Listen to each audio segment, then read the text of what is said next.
ये है उत्तर प्रदेश शिक्षा सेवा चयन आयोग का ऐतिहासिक हिस्टोरिकल नोटिफिकेशन। और आज के इस वीडियो में मैं आपको बताऊंगा कि उत्तर प्रदेश शिक्षा चयन आयोग ने जो यूपी टेट है उसका क्या सिलेबस निर्धारित किया है, और सिलेबस पर चर्चा करेंगे। सिलेबस दिया हुआ है इसमें, ठीक है। तो हम लोग आगे बढ़ते हैं, और जैसे ही आगे बढ़ते हैं तो देखो ये सारी चीज़ें जो भी हैं तो मैं पिछले वीडियो में डिस्कस कर चुका हूँ, ठीक है। और पिछले वीडियो में मैंने ये डिटेल में बताया हुआ है, ठीक है, नोटिफिकेशन के बारे में, आप वो देख लीजिए। और जो प्राइमरी का सिलेबस है पेपर 1 का, ठीक है, तो उसको भी मैंने बताया हुआ है कि क्या क्या सिलेबस रहने वाला है डिटेल में। तो 1 to 5 के लिए सिलेबस मैंने वीडियो पहले बना चुका हूँ, तो उसको आप देख लीजिए अगर आपने नहीं देखा। अब मैं डिस्कस करूँगा सीधे जो यूपी टेट पेपर 2 है। यूपी टेट का पेपर 2 जो है उच्च प्राथमिक के लिए 6 to 8 के लिए, तो इसमें क्या क्या विषय आने वाले हैं, क्या इसका पेपर का पैटर्न रहने वाला है, इस पर आज चर्चा करेंगे। तो सिंपल है, 2.5 घंटे का पेपर है, एमसीक्यू बेस्ड है,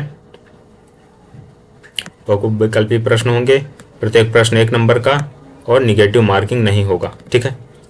माइनस मार्किंग जिसको कहते हैं आप, वो नहीं होगा, ठीक है। गलत प्रश्न, गलत अगर टिक कर दिया है आपने तो नंबर नहीं कटेंगे, इस बात से आप निश्चिंत रहिए, ठीक है। तो देखो चर्चा करते हैं अब बाल विकास एवं शिक्षण विधि। तो पहले पेपर में भी है और इस पेपर में भी है, 30 एमसीक्यू है इसके और 30 नंबर के हैं, ठीक है। फिर इसके बाद भाषा है, प्रथम हिंदी मतलब प्रथम भाषा आप मान लें, तो फर्स्ट लैंग्वेज ये कंपलसरी है, हिंदी आपको सबको लेना है। तो 30 एमसीक्यू रहेंगे और 30 नंबर के। फिर इसके बाद भाषा सेकंड है, तो सेकंड लैंग्वेज आप एक कोई ना कोई चूज करेंगे, या तो इंग्लिश लेंगे, या तो उर्दू लेंगे, या तो फिर संस्कृत लेंगे, ठीक है। तो अब जिस भी लैंग्वेज में कंफर्टेबल है, अगर आपने इंग्लिश अच्छी पढ़ रखी है तो इंग्लिश ले लो, नहीं तो फिर संस्कृत। मोस्टली मतलब जो भी यूपी के कैंडिडेट हैं वो संस्कृत लेते हैं, तो अब जिसमें भी कंफर्टेबल है आप अपने अनुसार उसको चूज करेंगे। उसके 30 एमसीक्यू आपको टिक करना होगा, और 30 नंबर के। इसके बाद गणित एवं विज्ञान शिक्षक के लिए गणित विज्ञान। तो देखो अगर आपने गणित या विज्ञान, इसका मतलब ये है कि आपने ग्रेजुएशन में क्या किया है, ठीक है, कौन सा कोर्स किया है। तो जैसे आपने तो जैसे आपने बीएससी किया, बीएससी मैथ, ठीक है, या मैथ से कुछ ऐसा रहा है, मैथ्स या ठीक है बीएससी वगैरह रहा है, तो वहाँ पर आपने साइंस का सब्जेक्ट पढ़ा होगा और मैथ भी पढ़ा होगा। तो उसके लिए आप पहले से ही फॉर्म भरते समय चूज किए होंगे, चूज करना है आपको, अभी फॉर्म नहीं भरा गया, कि आप मैथ और मतलब ठीक है बीएससी किया है, मैथ्स बैकग्राउंड से हैं, है ना, साइंस बैकग्राउंड से हैं, तो आप उस वहाँ पर 60 प्रश्न उसके सॉल्व करेंगे, ठीक है। अगर आपने बीए किया हुआ है, ठीक है, बीए या एमए किया हुआ है, तो आप वहाँ पर जब भी फॉर्म भरेंगे तो आप चूज करेंगे, क्या चूज करेंगे कि आप ये चूज करेंगे कि आप जो भी सामाजिक विषय या सामाजिक अध्ययन है, तो आप उसके 60 प्रश्न आपको हल करना है, ठीक है। पेपर में तो देखो दोनों के 60-60 प्रश्न आएंगे और ये पेपर मोटा आएगा, पर आपने जो फॉर्म भरते समय एग्ज़ाम में मतलब उसमें एग्ज़ाम फॉर्म में भरा है कि मैं सोशल साइंस बीए किया हुआ हूँ, तो आपको उसके फिर उसके प्रश्न हल करना है, ठीक है। इस प्रकार से 60 प्रश्न 60 अंक के। किसी अन्य शिक्षक के लिए का अथवा खा कोई भी, अगर ठीक है मान लो आपने ये बीए या बीएससी नहीं किया, कोई अदर डिग्री है, तो फिर जो भी आप चूज करेंगे अपने अनुसार एग्जाम फॉर्म भरते समय, तो फिर उसके 60 प्रश्न आपको हल करना है, ठीक है। समझ में आ गई बात। अब पिछले यूपी टेट का जो पहला है मतलब पेपर 1 है, उसमें क्या था कि उसमें 30 प्रश्न गणित के थे और 30 प्रश्न पर्यावरण अध्ययन के थे, ठीक है। तो इसमें इस प्रकार से नहीं है, इसमें थोड़ा सा पैटर्न चेंज है, ये बात आपको समझ में आ गई होगी मुझे उम्मीद है। तो बाल विकास में कुछ खास नहीं है, बाल विकास में जो पेपर 1 में है वही पेपर 2 में है, ठीक है। मेन चेंज इसमें आता है ये वाला जो पॉइंट है चौथा नंबर का, ठीक है, यहाँ पर बेसिकली मेन चेंज आ जाता है। बाकी प्रथम हिंदी अनिवार्य लैंग्वेज तो उसमें भी है, ठीक है। हो सकता है ये पेपर 2 पे मतलब पेपर 2 है, ठीक है, सॉरी मतलब हाँ 6 to 8 के लिए तो थोड़ा सा लेवल हो सकता है कि ज़्यादा हो, there is strong possibility so that the level of the paper will be increased. इसके बाद बाल विकास एवं शिक्षण विधियाँ हैं, तो देखने पर तो सेम चीज़ें आ रही हैं कि वही होंगी, क्योंकि बाल विकास में आप क्या ही करेंगे, ठीक है। पियाजे का सिद्धांत है, वाइगोस्की का सिद्धांत है, कोहलर का सूक्ष्म एवं अंतर्दृष्टि का सिद्धांत है, ठीक है। इस प्रकार से सारी चीज़ें आ रही हैं जैसा कि मैं देख पा रहा हूँ। तो आप देखते जाइए बाल विकास और जो भी चीज़ें हैं। फिर भाषा है आपकी, हिंदी है। तो हिंदी में देखो, हिंदी या कोई भी लैंग्वेज अगर आती है तो उसका ग्रामर पूछा जाता है और अनसीन पैसेज रहते हैं, ठीक है। अपठित अनुच्छेद, अपठित गद्यांश, ये सिंपल फंडा होता है लैंग्वेज का, ठीक है। किसी भी लैंग्वेज, जब भी कोई लैंग्वेज आती है या किसी भी एग्ज़ाम में, मतलब यूपी टेट में बेसिकली, ठीक है। फिर भाषा पढ़ाएंगे कैसे, आप इस चीज़ पर चर्चा है। तो एक प्रकार से ये पेडोलॉजिकल चीज़ है कि भाषा विकास का अध्यापन, अधिगम वर्जन, भाषा विकास अध्यापन के सिद्धांत क्या क्या है, सुनने और बोलने की भूमिका क्या है। जैसे कोई नई भाषा या नई लैंग्वेज बच्चा सीखता है तो वहाँ पर एक कॉन्सेप्ट यूज होता है सुबोपाली, है ना, सुनना, बोलना, पढ़ना, लिखना।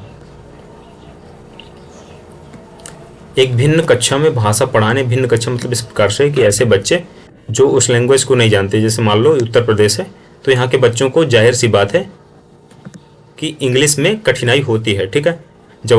जब मैं भी टीचिंग की इंटर्नशिप लगी थी, ठीक है, और मैं जाता हूँ तो फिर देखता हूँ कि बच्चों को काफ़ी ज़्यादा कठिनाई होती है, पढ़ने में कठिनाई होती है।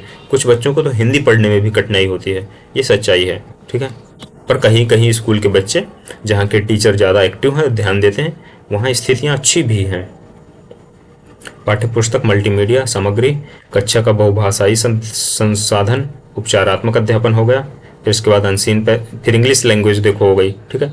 तो इंग्लिश पर पूरा ग्रामर, ठीक है। अब ग्रामर में क्या बताऊँ आपको, अनसीन पैसेज हो गए, noun, pronoun, verb, adjective, adverb and its kind, conjunction, interjection, singular plural, subject, predicate, punctuation, suffix, root word, phrasal verb, use of somebody, nobody, anybody, part of speech. तो part of speech में सारा आना गया है ना, जितना भी ऊपर चर्चा किया हमने।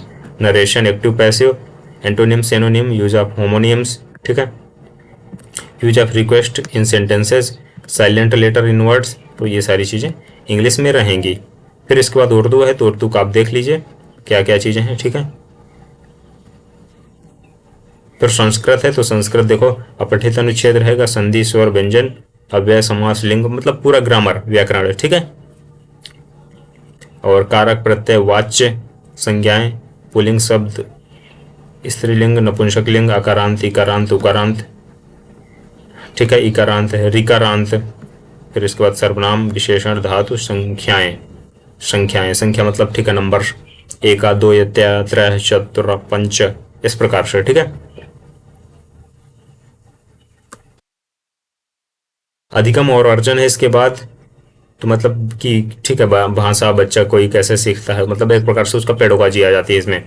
फिर इसके बाद गणित एवं विज्ञान, अगर कोई साइंस का बच्चा है तो गणित एवं विज्ञान चूज किया होगा उसने।